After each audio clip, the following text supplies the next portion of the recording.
Ang video natin ngayon guys ay magta-try on tayo. Matagal-tagal na rin akong hindi nakapag-try on and na-miss ko to. Lahat ng ipapakita ko sa inyo guys, ito yung bit-bit ko dito sa Malaysia. So ayan, nag-tour tayo ngayon and ipapakita ko sa inyo yung mga OOTD na susuotin ko dito. So ayan, lahat ng nakuha ko ay nabili ko to sa Shopee guys. So ililink ko na lang sa baba kung saan ko sila nabili. And ayan, for your reference guys, yung aking size ay XL to XXL. Let's go na guys, wag na natin patagalin to dahil sobrang excited na ako i-share sa inyo at baka makatulong din sa inyo. Let's go!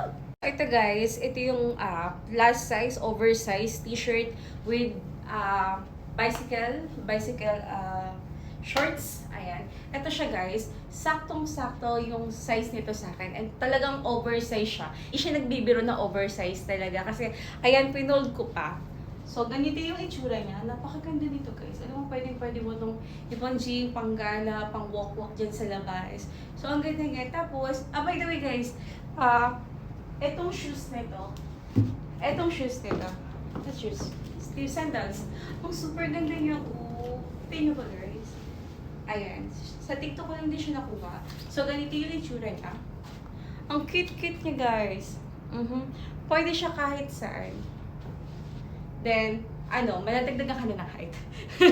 Kaya ako siya nagustuhan kasi pwede mo siya i-partner kahit saan sa dress, sa ganito. And kung nakapantalon ka, carry yan. So, tapos ang ganda-ganda niya pa kasi ang lambot-lambot kahit na mataas siya guys, kayang-kaya mo siya kayang-kaya mo siya ilakad. Medyo mabigat lang ng onte. Medyo nakakapagod lang siyang bitbitin. Ito, dalawa kasi yung kinuha ko nito. Yung isa itong gray, tapos yung isang brown naman. So let's go, pakita ko sa inyo yung brown. So ito naman guys yung brown. Yung brown, saktong-sakto lang yung laki sa akin, dito ha, sa pang top. Pero pagdating sa may baba, medyo may pagkasikip lang siya ng onti lang. Kasi yung itim, mas malaki yung itim kaysa dito sa brown. Pero yung t-shirt dito, saktong-sakto sa akin. Kasi yung isa, medyo oversized talaga yung gray. Kumpara dito, kumbaga ito mas smaller itong size na to. Pero parehas lang naman sila oversized na nakalagay doon. Pero yung cut, mas maliit to. So ganito siya guys. Ayan. Uy, itong third na damit natin, ang lakas makasyalan nito, B. Tingnan mo naman. Oh. Diba? Dress siya. Ganito yung tsura niya sa likod. Ang lakas mga mayaman nito. Ay, ko ka nakikita yun. Wait lang. Address natin ako. Okay. Ayan siya. Ayan. Ganito yung tsura niya. Long dress siya, guys. Ganyan siya. Tapos, ito yung sinasabi ko sa inyo na pwede niyong gamitin yung shoes na kahit saan mo siya pwede i-partner. So, ganito yung itsura niya. Super ganda nito, eh. At ang mura pa nito, ha. Super mura lang niya. Super mura. I love it. Next. Itong next natin. Ito naman yung fairy dress. Look at this, guys. Ang ganda. Kaso alam niyo ba, ang problema ko talaga sa ganito, yung ganitong pagkaano niya, nalalaglag kasi talaga to. So, lagi nagiging ganyan yan. Nagiging hubadera ang dating niya.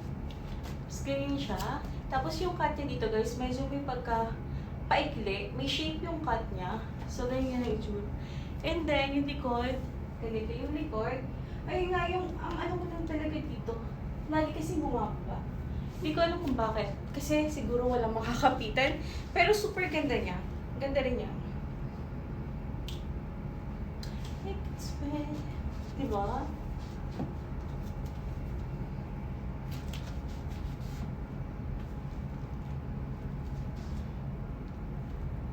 Itong next naman natin, ito, medyo matagal ko na itong gamit guys. Una ko itong nabili pa. So, ganito siya. Medyo pababa yung likuran niya. And then, talagang curve talaga yung makikita mo dito. Actually, mahaba to guys. Long dress din siya. Ganyan. Pero ginagawa ko kasi, ina-up ko siya. Kasi yung tiyan ko medyo halata. So, ginagawa ko siya parang nagkakaroon ng, hindi masyado napapansin yung tiyan ko kasi medyo malaki. So, ganyan ginagawa ko. Inaangat ko lang ng onte yung tela para hindi nakikita yung masyado yung taba natin. So, nagkaka-illusion siya na Kasi di ba, pag mataba ka, layer-layer yan. Kita talaga yung fold. So ito, gagawa ka na ng sarili niyang fold. Kaya di ba, hindi nahalita. So ganyan siya. Ganda, ganda nito. Ito naman, very simple lang siya. Ganito siya, guys. Ayan. Mga pang plus size to, guys, ha? Kasi ito kasi stretchable pa naman siya, so mailalaki pa siya. Pati ito, mailalaki pa ito. Ganyan ang itsura niya. Actually, yan ito short palda. May short siya sa ilalim, tapos palda siya. Ganyan yung itsura niya. Maganda nagsusuot ng ganito kasi, ayun, yung curve niya, ayan, nagkakaroon ng illusion na parang, wow, sexy, ganun. Diba?